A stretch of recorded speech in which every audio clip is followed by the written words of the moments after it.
রাসূলুল্লাহ যখন নবী হননি, এবার যখন আল্লাহর নবীর উপরে কোরআন মাজিদ নাজিল হয়নি,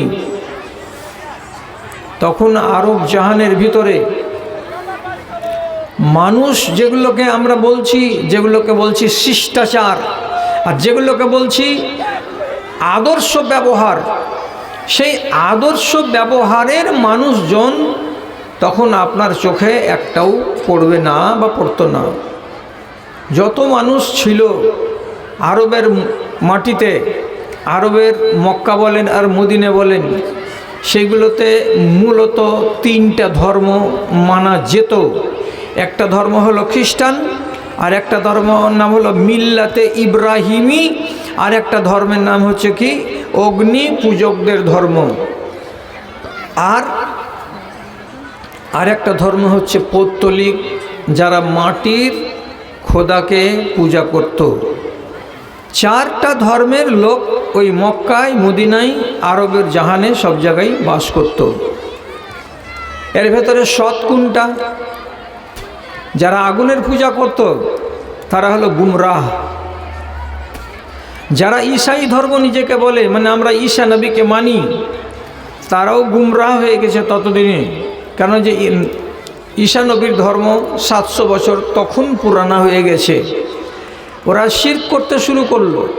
ঈসা নবীকে নাউজুবিল্লাহ আল্লাহর বেটা বলল, আর ঈসা নবীর মা মারিয়ামকে আল্লাহ তাআলার নাউজুবিল্লাহ স্ত্রী বানালো, আর বানিয়ে আল্লাহর স্ত্রী, আল্লাহ এবং আল্লাহর বেটা তিনজনকে মানবার ফর্মুলা দিয়ে তারা নিজেদেরকে খ্রিস্টান বলতে লাগলো।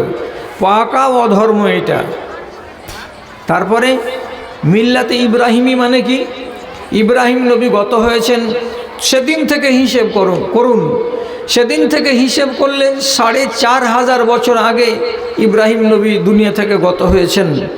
তো ইব্রাহিম নবী যেগুলো আদর্শ নিয়ে এসেছিলেন সেইগুলো টিম টিম টিম টিম করে জ্বলছিল, একটু একটু বাকি ছিল, সম্পূর্ণরূপে বাকি ছিল না।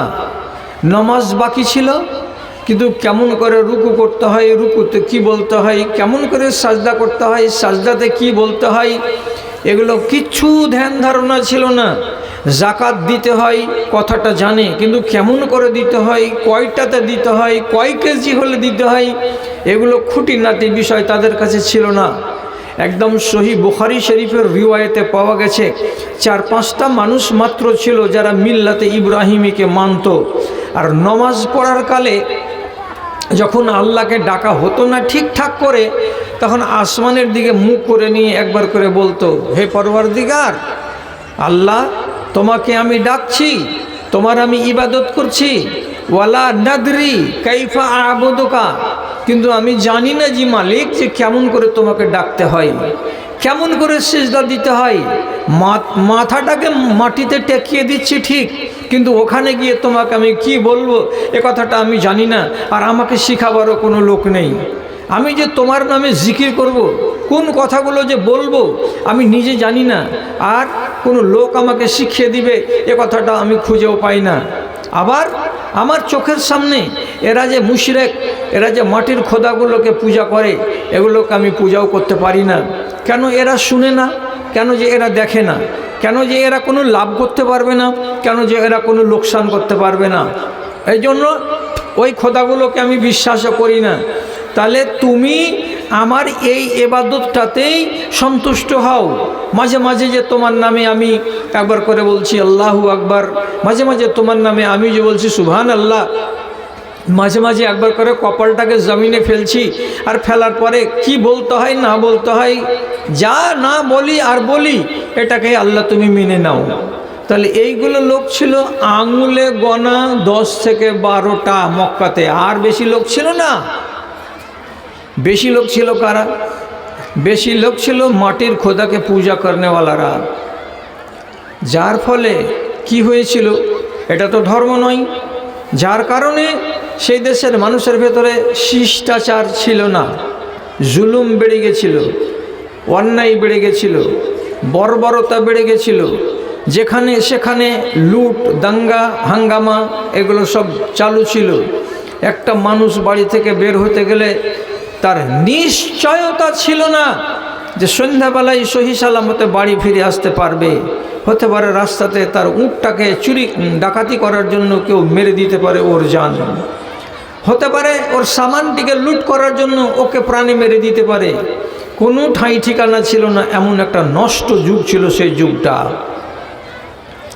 যেখানে ইনসাফ নাই, যেখানে মানবিকতা নাই, যেখানকার মানুষের সম্মান জানতো না, যেখানকার মানুষ এক আল্লাহ রাব্বুল আলামিনের পূজা করতে জানতো না, যেখানকার একজন মানুষ আর একজন মানুষের মালকে লুটে নেওয়াটকে নিজের পেট চালাবার উপায় হিসাবে দেখত, যেখানকার মানুষ মেয়ে ছেলে পিলের ইজ্জত করতো না, যেখানে যাকে পেল সেখানেই তার আবরুকে লুটে নিল, সে আমার বেটি হোক আর আপনার বেটি হোক, আমার স্ত্রী হোক আর আপনার স্ত্রী হোক, যেখানকার মানুষ নিজেদের মেয়ে ছেলে পিলেকে জীবনে এক কানা কড়ি দান দিত না, মরে যাওয়ার পরে তার বেটারা সব লুটে পুটে নিত, যেখানকার মানুষ বিয়ে শাদির কোনো নিয়ম জানতো না, সাঁওতালদের আদিবাসীদের মতো করে যাকে পছন্দ হলো তাকে টেনে নিয়ে চলে আসলো বাড়িতে, ওটাই হলো তার বিবি আর এই হলো তার স্বামী, যেখানে এই রকমের শিষ্টাচারগুলো এই রকমের তাহজিবগুলো জারি ছিল, এই অসভ্যতাকে আল্লাহ রাব্বুল আলামিন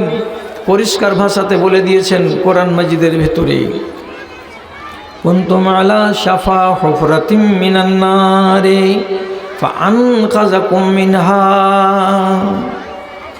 তোমরা সবাই আগুনের কিনারায় খাড়ো ছিলে, আর 2 ধাপ যদি এগিয়ে যেতে তাহলে আগুনে তোমরা পড়ে যেতে, জ্বলে যেতে, তোমাদের জিন্দেগি বরবাদ হয়ে যেত, এমন পজিশন তোমাদের হয়েছিল।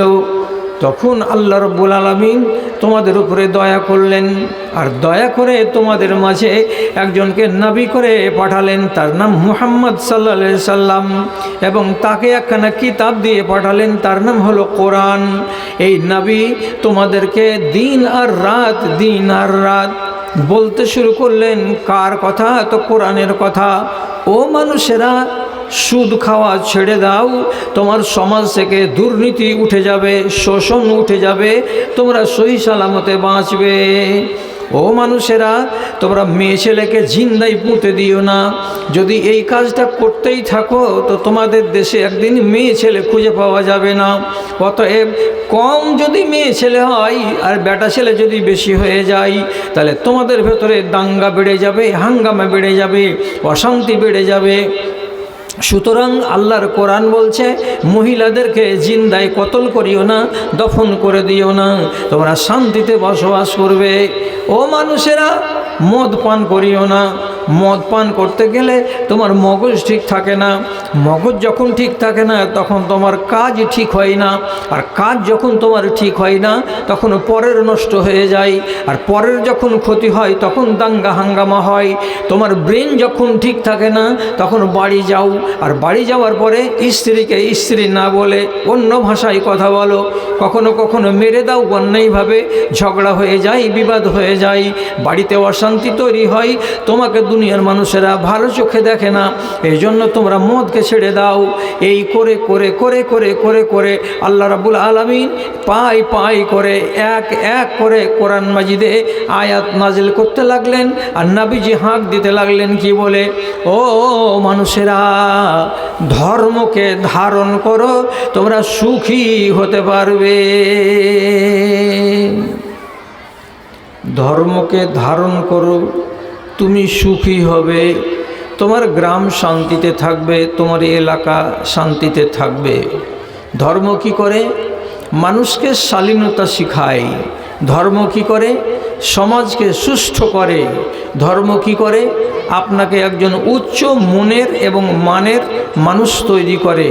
সেই জন্য বারবার নবীজি বললেন, ধর্মকে ধারণ করো, ধর্মকে ধারণ করো, তোমার এ দেশটা জাহান্নাম হয়ে থাকবে না।